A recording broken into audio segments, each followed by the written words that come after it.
Recording mode जो है शुरू कर दिया भैया, वो भेजूंगा रिकॉर्डिंग बात, ठीक है ना। प्रॉब्लम आ रही है अगर तो सर वॉइस भी ब्रेक हो रही है।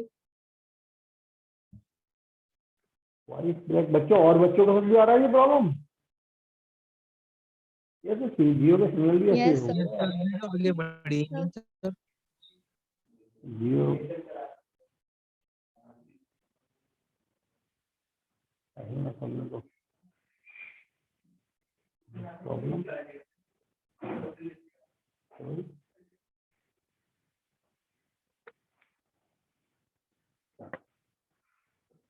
कुछ परेशानी नहीं है ना। रिकॉर्डिंग वो तो कर दी मैंने, रिकॉर्डिंग मोड तो चला ही दिया है, ये रहा मैं कहीं लेकिन उससे वो होती ना है कुछ है। दो बच्चे कह रहे हैं बस भाई, हो ही रही होगी। देखिए चलिए रिकॉर्डिंग। अब अगर तो पहले क्या था, उसने सेम पोल को अपोजिट डायरेक्शन में चलाया था। जैसे नॉर्थ पोल को पहले करीब लेके गया, फिर वो नॉर्थ पोल को दूर लेके गया। तो जब सेम पोल को अपोजिट डायरेक्शन में चलाया, नॉर्थ पोल को करीब लेके गया, फिर नॉर्थ पोल को दूर लेके गया, तो देखो पोल पोल तो नॉर्थ ही रहा, एक बार करीब आया एक बार दूर आया। सेम पोल को अपोजिट डायरेक्शन में चलाया तो करंट रिवर्स हो गई।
सर आपका माइक ऑफ है।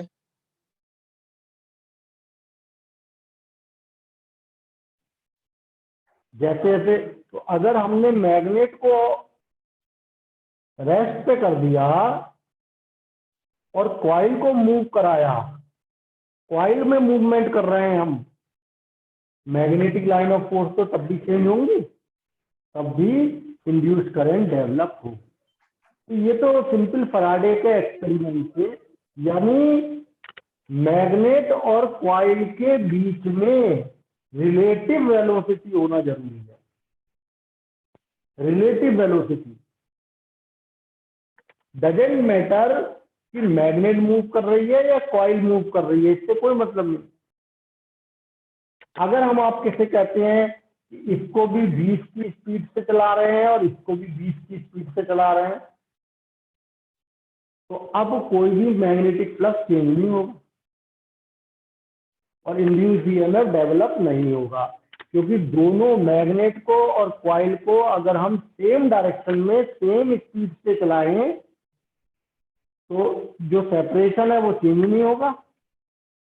तो अगर मैग्नेट और coil both are moving in the same direction with the same speed, there will be no change in magnetic flux और induced current डेवलप नहीं होगी। ठीक है ना, तो ये तो आपको वैसे भी ध्यान होगा। अब देखिए,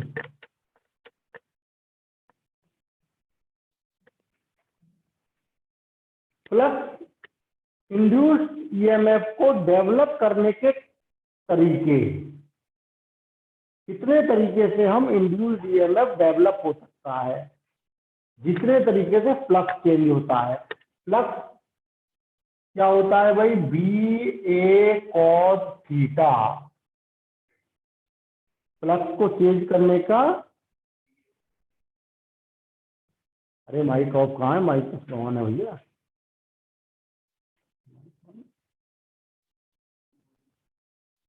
माइक तो ऑन है सर, पहले ऑफ था। वो तो बहुत पहले की बात है।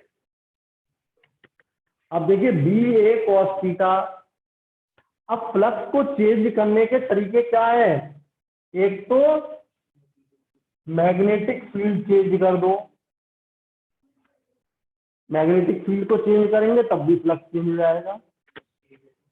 एक एरिया चेंज कर दो, कौन सा area, area associated with magnetic field, वो एरिया चेंज कर दो। तीसरा थीटा चेंज कर दो, कॉइल को मैग्नेटिक फील्ड में घुमाओ, ओरिएंटेशन, ओरिएंटेशन चेंज कर दें अगर हम थीटा, जैसे कॉइल को हम मैग्नेटिक फील्ड में घुमा रहे हैं तो घुमाएंगे तो थीटा चेंज हो जाएगा, बी और ए के बीच का एंगल बी, तो यहाँ पर थीटा क्या है, थीटा एंगल है मैग्नेटिक फील्ड और एरिया वेक्टर के बीच का। तो अगर हम कॉइल को रोटेट कर रहे हैं तो मैग्नेटिक फील्ड और एरिया वेक्टर के बीच का एंगल चेंज हो रहा है, थीटा चेंज हो रहा है, फ्लक्स चेंज हो गया और फ्लक्स के चेंज होने से इंड्यूस्ड ईएमएफ डेवलप हो गया। तो तीन तरीके से magnetic flux induced EMF can be produced by three ways. पहला मैग्नेटिक फील्ड को चेंज करके, दूसरा एरिया वेक्टर, एरिया कौन सा एरिया, जो कॉइल से एसोसिएटेड है, जो मैग्नेटिक फील्ड से एसोसिएटेड है, जो मैग्नेटिक फील्ड के अंदर आ रहा है, वो एरिया चेंज कर दें। Theta orientation between B vector and A vector, इनके बीच का ओरिएंटेशन चेंज कर दें। अब देखो इसमें, तो अब इसमें देखो एरिया चेंज करने में क्या है, एक फॉर्मूला आता है, इंड्यूस्ड ईएमएफ का फॉर्मूला है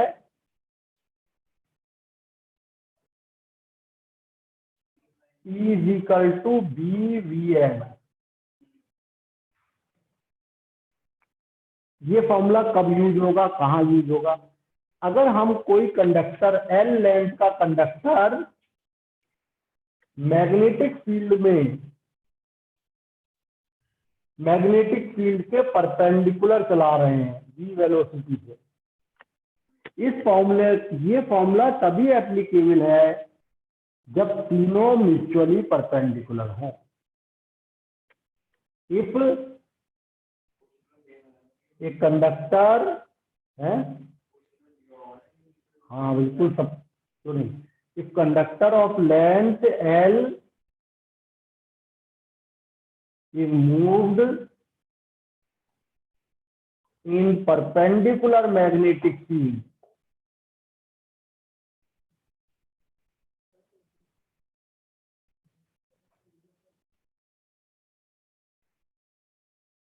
with velocity या with speed v at right angle to b vector and l vector। ये फॉर्मूला तब एप्लीकेबल है E इक्वल टू BVL जब B, V और L तीनों परपेंडिकुलर हो। L लेंथ का कंडक्टर मैग्नेटिक फील्ड में V वेलोसिटी से चला रहे हैं, तीनों आपस में परपेंडिकुलर हो।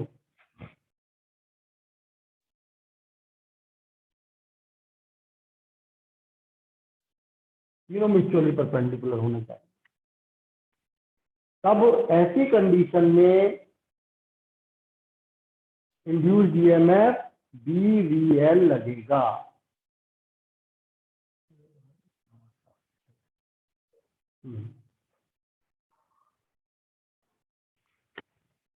अब देखो, जैसे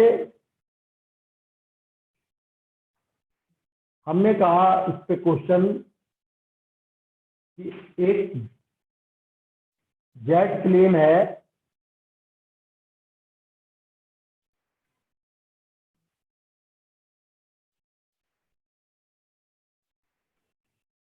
और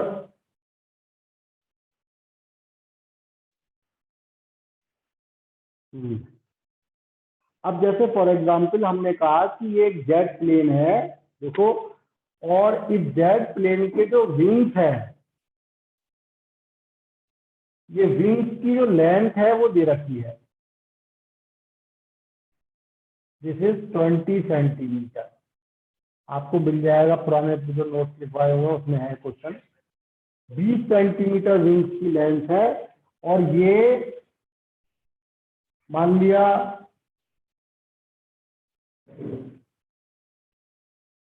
360 किलोमीटर पर आवर की स्पीड से जा रहा है और मैग्नेटिक फील्ड